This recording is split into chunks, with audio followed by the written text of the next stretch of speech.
ఈ రాష్ట్ర ప్రభుత్వం యొక్క మొట్టమొదటి ప్రాధాన్యత ఉన్న శాఖ ఏదైనా ఉంది అని అంటే సాగునీటి పారుదల శాఖ అని చెప్పి నేను ఈరోజు చెప్పదలుచుకున్నాను.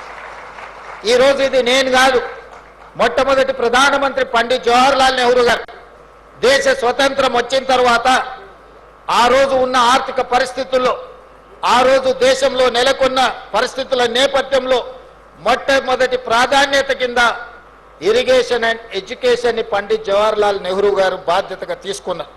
ఈ దేశంలో ప్రజలు చదువుకుంటే ప్రపంచ దేశాలతో పోటీ పడతారు. ఈ దేశంలో సాగునీటి పారుదల ప్రాజెక్టులు, ముఖ్యంగా బహుళార్థక సాధక ప్రాజెక్టులను నిర్వహిస్తే రైతులు ఆత్మగౌరవంతో బ్రతుకుతారు. ఆనాడు కరువుతో ప్రజలు చచ్చిపోతుంటే కరువు నుంచి ప్రజల్ని కాపాడడానికి సాగునీటి ప్రాజెక్టులను ప్రాధాన్యత కింద తీసుకున్నారు.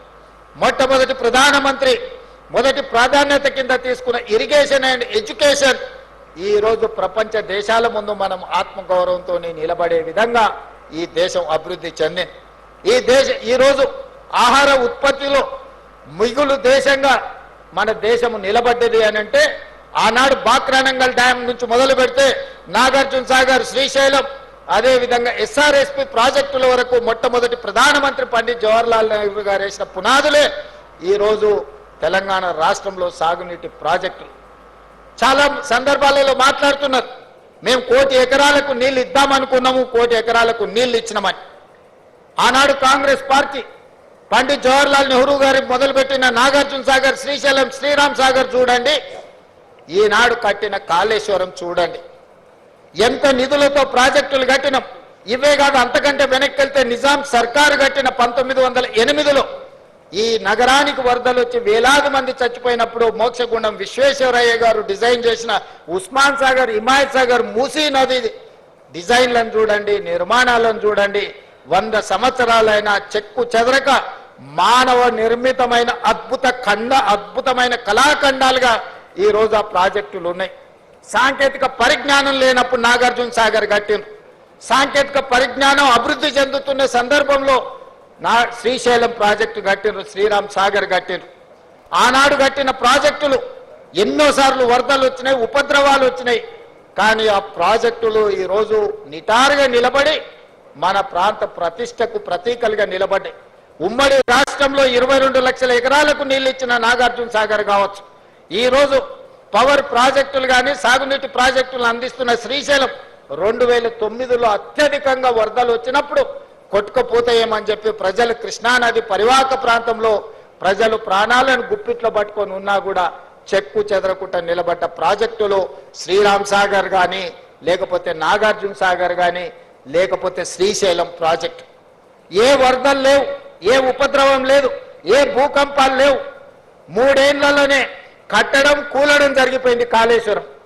ఈ 3 ప్రాజెక్టుల మీద 10,000 కోట్ల రూపాయలు కూడా మేము ఖర్చు పెట్టలేదు కాంగ్రెస్ పార్టీ. కానీ ఒక్క కాళేశ్వరాన్ని నేను చెప్పడం లేదు, కాగిచ్చిన అంచనాలు 1,47,000 కోట్ల రూపాయలు. నేను ముఖ్యమంత్రిగా పదవి చేపట్టిన తర్వాత లెక్కలేస్తే 1,02,000 కోట్ల రూపాయలు కాళేశ్వరం ప్రాజెక్టులో కాంట్రాక్టర్లకు బిల్లులు చెల్లించను. ఇంకా ఒక్క కాళేశ్వరంలోనే ఒక 10,000-15,000 కోట్ల రూపాయలు కాంట్రాక్టర్లకు బకాయిలు ఉన్నాయి. మరి 1,00,000 కోట్ల రూపాయలు పెట్టిన కాళేశ్వరం కింద ఇవాళ మీరు ఇంజనీర్లు మీ ఆఫీసులో జాయిన్ అయిన తర్వాత మీరు ఒకసారి రికార్డులను తిరిగేయండి. 50,000 ఎకరాలకు కూడా నీళ్లు ఇవ్వలేకపోయినరు. నికర జలాలతోని కానీ స్థిరమైన ఆయకట్టు 50,000 ఎకరాలకు కూడా కాళేశ్వరం నుంచి నీళ్లు ఇవ్వలేకపోయినరు. 50,000 ఎకరాలకు నీళ్లు ఇవ్వని కాళేశ్వరానికి 1,02,000 కోట్ల రూపాయలు ఇప్పటికే కాంట్రాక్టర్లకు బిల్లులు చెల్లించినాం. కట్టిన 3 ఏళ్ల లోపలనే కుప్పగూలిన ప్రాజెక్టు ఈ భూ ప్రపంచం మీదనే.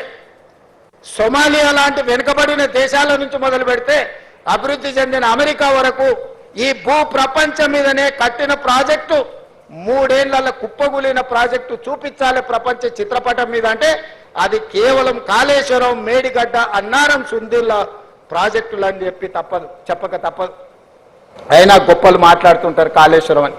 అందుకే ఈ రోజు ఇంజనీర్లుగా నేను మీకు సూచన చేస్తున్నా, మీరు ఆదర్శంగా తీసుకోవాల్సిన ప్రాజెక్టులు నాగార్జున సాగర్, శ్రీశైలం, ఉస్మాన్ సాగర్, హిమాయత్ సాగర్ అయితే ఎలా కట్టకూడదో, ఎలా కడితే ప్రజలకు నష్టం జరుగుతుందో చూడాల్సింది కాళేశ్వరం.